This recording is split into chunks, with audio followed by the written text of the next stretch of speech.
Welcome everybody to episode 13. The title of this episode in the description is Paranoia and Executions, because when somebody is gripped by fear, like in the French Revolution, everybody doubting each other, it's a race to who is the most pure.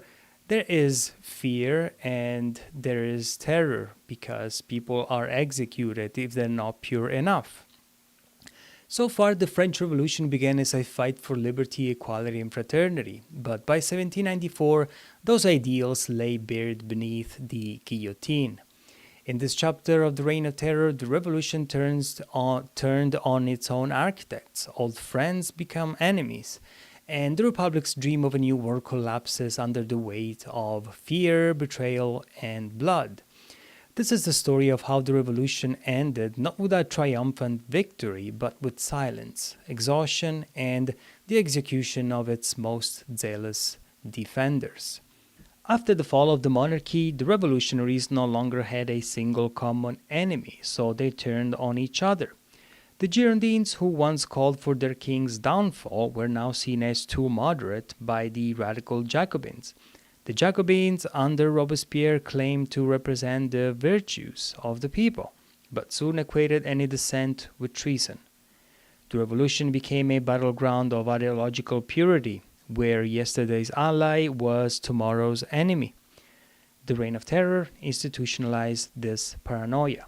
Revolutionary tribunals, denunciations, and purges replaced by debate. The Reign of Terror was marked by an overwhelming increase in regulations, as revolutionary leaders sought to enforce strict control over society. The law suspects expanded the definition of enemies of the revolution, enabling even the most innocent to be arrested and executed. It was a decree that allowed for the arrest of anyone suspected of being hostile to the revolution. It broadly defined suspects to include former aristocrats, clergy, and anyone perceived counter-revolutionary ties. Those arrested could be tried by revolutionary tribunals, and many faced execution. While intended to protect the Republic, it led to widespread fear, mass arrests, and escalated purges, intensifying the violence of the terror. Meanwhile, the law of the maximum was introduced to address the food shortages and inflation, particularly in Paris.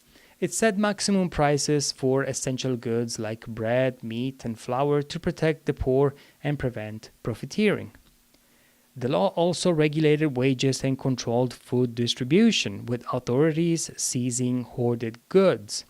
While it helped stabilize prices temporarily, it caused market distortions, reduced production, and led to black markets.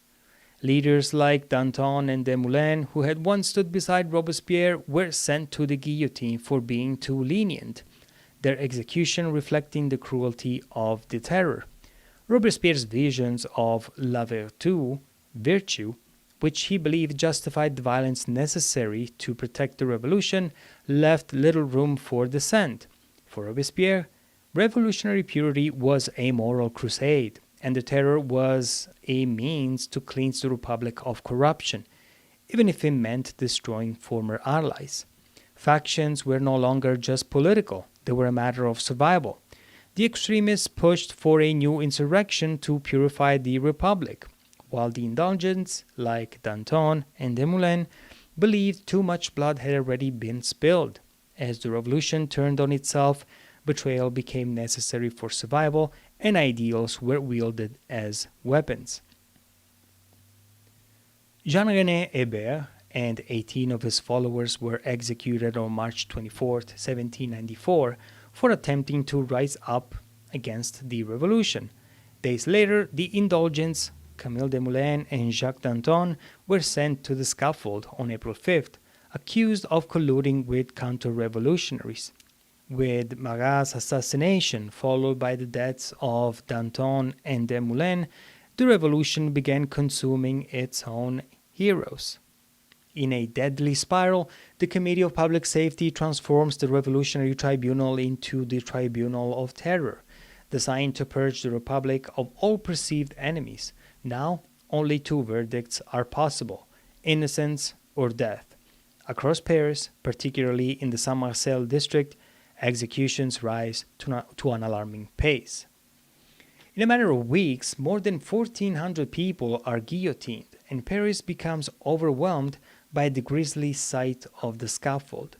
The city that once rallied for liberty now trembles under the weight of its own violence.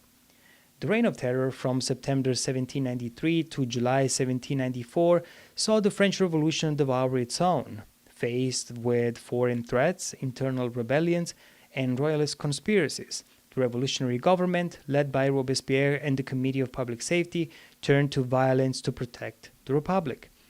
Revolutionary tribunals sprang up, and thousands were arrested on charges of being enemies of the revolution. Trials were quick, verdicts often predetermined, and the guillotine became a daily sight in Paris. Nobles, priests, moderates, and even fellow revolutionaries fell victim. In less than a year, over 16,000 were officially executed, and tens of thousands more perished in prison or by other means. The terror was justified by the belief that virtue could only be achieved through terror. But in the end, it consumed the revolutionaries themselves. Robespierre's fall marked the end of the terror and the start of a more cautious phase of the revolution. As the revolution reaches its tragic climax, deputies are gripped by the fear of being added to the condemned lists. The terror must end, and a scapegoat is needed to placate the people. On July 27, 1794, in this final act of the revolution's descent, those within the Committee of Public Safety who had once supported Robespierre now turn against him, shouting, "Down with the tyrant!" A coalition of deputies prevents Robespierre from speaking at the convention and orders his immediate arrest. In the sections, the news of his arrest spreads like wildfire, an open declaration of war. The convention has now directly challenged the Commune of Paris. At the Gobelin, the question is clear. Which power will dominate, the convention or the Commune? Meanwhile, Robespierre and his supporters, freed by soldiers loyal to the Commune, seek refuge at the Hôtel de Ville. His allies urge him to appeal to the judgment of the people. But Robespierre hesitates. Doubt and confusion begin to take hold, spreading through the sections as the fate of the revolution hangs in the balance. For Robespierre, it is now too late. The insurrection he hoped for will not come. Out of the 48 battalions stationed in the city, only 16 are positioned in front of the Hôtel de Ville, and none are given orders to defend the Commune. When Robespierre hesitates to rally the people, the battalions have already left Place de Grève, and the convention has dispatched a detachment of the National Guard to deal with the hero of the Parisian sections. The clash is brutal. In the early hours of July 28, Robespierre, with a wounded jaw, and his supporters are sent to the guillotine. Hundreds of their companions follow them to the scaffold in the weeks that follow. In just a matter of hours, Paris and its sections are silenced. The process of political normalization has begun. The epilogue unfolds in May 1795, when the Convention Hall is invaded for the last time. However, this bold act of defiance ends in futility, with the irony only history can provide. The revolutionary adventure of the Sans-Culottes concludes where it all began. The People's Revolution, which started one April day in 1789 with an insurrection in the Faubourg Saint-Antoine, ends in May 1795, when the same district is surrounded by the battalions of the National Guard. After a violent skirmish, all residents of the Faubourg are disarmed. It marks the end of the Sans-Culottes and their hopes for equality.